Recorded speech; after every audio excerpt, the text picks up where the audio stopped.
మార్చి 8 వచ్చిందంటే చాలు ప్రతి నాయకుడికి మహిళల హక్కులు గుర్తొస్తాయి. మహిళల పట్ల గౌరవ మర్యాదలు గుర్తుకు తెస్తాయి.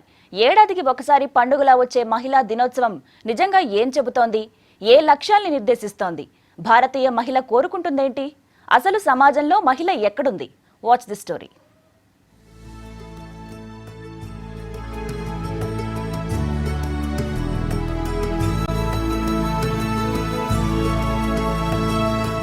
కోపం ఎరుపు, ప్రేమ తెలుపు, త్యాగం పసుపు, గగనమంత విశాలమైన మనసు నీలం, ఆప్యాయత వాత్సల్యం చంద్రికను సూచిస్తుంటే భయానికి బీభత్సానికి నలుపు ప్రతీకలయ్యాయి. ఒక్కో రంగుకి ఒక్కో భావం కలబోసిన ఈ భావాల రూపం మహిళ.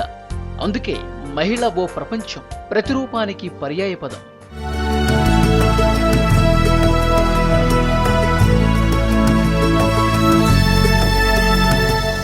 ఆకాశంలో సగం, అవకాశాల్లో సగం.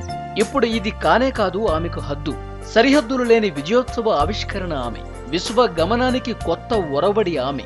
అందుకే ప్రపంచ దార్శనికతకు కొత్త అర్థం మహిళ.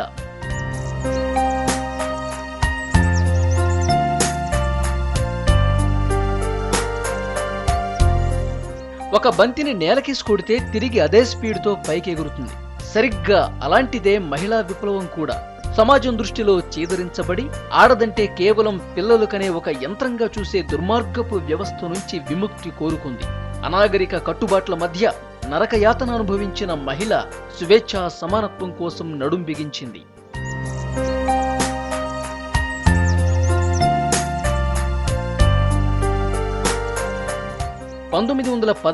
మార్చి 8 ప్రపంచంలో మహిళలకు జరుగుతున్న అన్యాయంపై ఒక్కటైన వనితాలోకం. సమాజంలో సగమంటూ గొంతెత్తారు. అవకాశాల్లో మేము సైతమంటూ గర్జించారు. ఇంత గొప్ప మహిళా చైతన్య ఉద్యమం శతాబ్దం కిందటే పురుడు పోసుకున్న మహిళా విముక్తిని మాత్రం ఈ పాపపు ప్రపంచం ఒప్పుకోవటం లేదు. అబలపై అనాగరిక అకృత్యాలు ఇంకా విలయతాండవం చేస్తున్నాయి.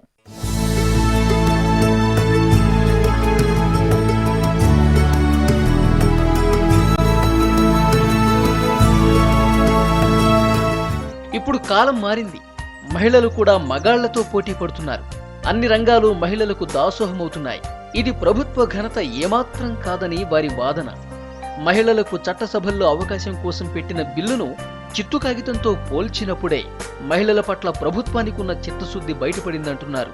మహిళలకు, మగవారికి, అందరికీ మన సొసైటీలో, మన సమాజంలో మనం చేయవలసింది ఏంటి అని అంటే, ఒక మహిళని ఒక అమ్మలాగా, అక్కలాగా, భార్యలాగా, కూతురులాగా, ఇలాగా ఒక డిఫరెంట్ పొజిషన్స్లో మాత్రమే అని చూడకుండా, మొట్టమొదట ఒక మహిళ కూడా ఒక వ్యక్తిలాగా స్వేచ్ఛ, ఆ భద్రత అన్నది ప్రతి మహిళకు మనం కల్పించగలగాలి. అప్పుడే మన సమాజం పురోగమిస్తుందని నేను ఆశిస్తున్నాను.